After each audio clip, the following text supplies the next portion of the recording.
یہ احتجاج صریحاً اس ظالمانہ رویہ کے خلاف ہے جو عمر عبداللہ نے یہاں کے لوگوں کے تئیں ایک جنگ چھیڑ دی ہے. اس جنگ کے خلاف غریب عوام کی طرف آواز بن کر پیپلز ڈیموکریٹک پارٹی آج اپنا احتجاج، لوگوں کا احتجاج درج کر رہی ہے. جس طریقے سے لوگوں کو کلیکٹیو پنشمنٹ دی جا رہی ہے، جس علاقے میں 10 گھروں کی بجلی فیس بقایا ہے پورے علاقے کی بجلی کاٹ دی جاتی ہے، پانی کے بجلی کے بلوں کو 8-10 سال کے بعد دیا جا رہا ہے.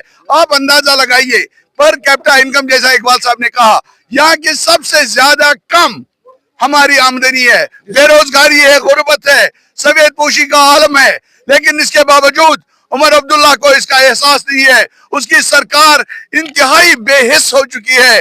ہمیں اس بات کا گلہ نہیں کہ اس نے اپنے وعدے سے مکر گیا، ہمیں اس بات سے اختلاف ہے کہ وہ یہاں کے لوگوں پہ ظلم و جبر کی پالیسی انتہائی حسین انداز میں کر رہا ہے جو ہمیں قبول نہیں ہے.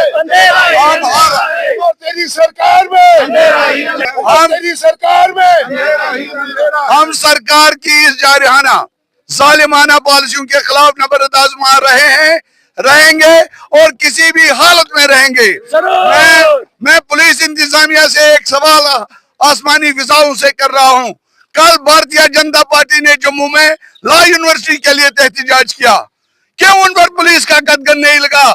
کیوں میرا ایس پی، میرا ڈی ایس پی، میرا دوست، میرا بھائی اپنے ہی لوگوں کی جائز مطالبات کو روکنے کے لیے، دبانے کے لیے ہمیں روک رہا ہے؟ اگر بھارتیہ جنتا پارٹی احتجاج کر سکتی ہے، ان کے اوپر کوئی قدغن نہیں ہے، کیوں پیپلز ڈیموکریٹک پارٹی جو عوامی تنظیم ہے ان پر روک لگائے جاتے؟ ہم کسی حالت میں تجھو سیری بوزن کسی حالت میں اپنا احتجاج لے کر باہر جائیں گے اور جائیں گے جو بھی ہو. آج رکھا ہے اس بات کے لیے کیونکہ 31 مارچ اب کشمیر کے لیے ایک یوم سیاہ بن گیا ہے. چاہے وہ میونسپل کارپوریشن ہو، چاہے وہ جل شکتی ڈپارٹمنٹ ہو، چاہے وہ بجلی کا محکمہ ہو، چاہے وہ بینک ہو، چاہے وہ ٹیکس کا محکمہ ہو، ہر کوئی چیز اس کشمیری کے لیے 31 مارچ کو یوم سیاہ منایا گیا ہے. ٹریجریوں میں سرکاری ملازمین کی تنخواہ نہیں ہے 31 مارچ پر، کانٹریکٹرز کی تنخواہ نہیں ہے 31 مارچ پر، لیکن اس کشمیر کی غریب عوام کو کلوزنگ کے نام پر بجلی فیس بھرنے پر مجبور کیا جاتا ہے، پاور کاٹا جاتا ہے، اندھیروں میں رکھا جاتا ہے، میونسپل ٹیکسز بھرنے پر مجبور کیا جاتا ہے، لوگوں کو تنگ کیا جاتا ہے. 8 سال کی بلیں جل شکتی ڈپارٹمنٹ نے عوام کو دی ہے، ان کو ہراساں کیا جا رہا ہے. ہر طریقے سے جو بھی کوئی ظلم ہے وہ اس کشمیری عوام پر اس 31 مارچ کے نام پر کیا جا رہا ہے.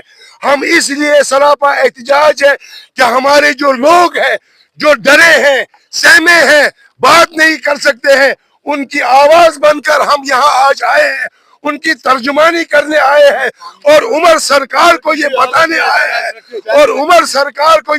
آئے ہیں کہ اگر آپ نے اپنے وعدے پورے نہیں کیے لیکن اس کے برعکس آپ نے ظلم و تشدد کا ماحول جو ہے یہاں گرم کیا ہے، لوگوں پر ہر قسم کی پریشانی جو ہے وہ عائد کی ہے، لوگوں کی آمدنی کا خیال نہیں ہے، لوگوں کے روزگار کا خیال نہیں ہے، لیکن جو بھی بقایا جات ہے سرکار کے اس پر لوگوں کو ہراساں کیا جا رہا ہے. کشمیری عوام بجلی فیس بھرنے سے انکار نہیں کرتی، پانی کا فیس بھرنے سے انکار نہیں کرتی، لیکن مہلت مانگ رہی ہے. کوئی کشمیری جوان، کوئی کشمیری کی عوام جو بھی ہے، ہر کوئی پیسہ جو سرکار کا ہے وہ دینے کے لیے تیار ہے، لیکن مہلت چاہیے. آج 3 مہینے سے ہم عمر سرکار سے یہ گزارش کر رہے ہیں کہ پاور کی ایمنسٹی کو ایکسٹینڈ کیا جائے. کل ایک کیبنٹ میٹنگ ہوئی، اس میں ہمیں پوری امید تھی کہ یہ رات کشمیر کے عواموں کو دی جائے گی، لیکن وہاں کیا ہوا؟ 144 کروڑ کا یہ فلائی اوور جس میں ہمارے ایم ایل اے صاحب گھر سے نکلیں گے، ہمارے آئی ایس آفیسر صاحب گھر سے نکلیں گے اور ایئرپورٹ پہنچیں گے. ہمیں یہ فلائی اوور نہیں چاہیے، ہمیں روزگار چاہیے. عمر سرکار ہمیں سڑکیں نہیں چاہیے، ہمیں ہمارے بچوں کا مستقبل چاہیے، ہمیں ان کے لیے روزگار چاہیے، ہمیں کشمیری لوگوں کے لیے آمدنی چاہیے. اگر آپ کو کام کرنا ہے, اگر آپ کو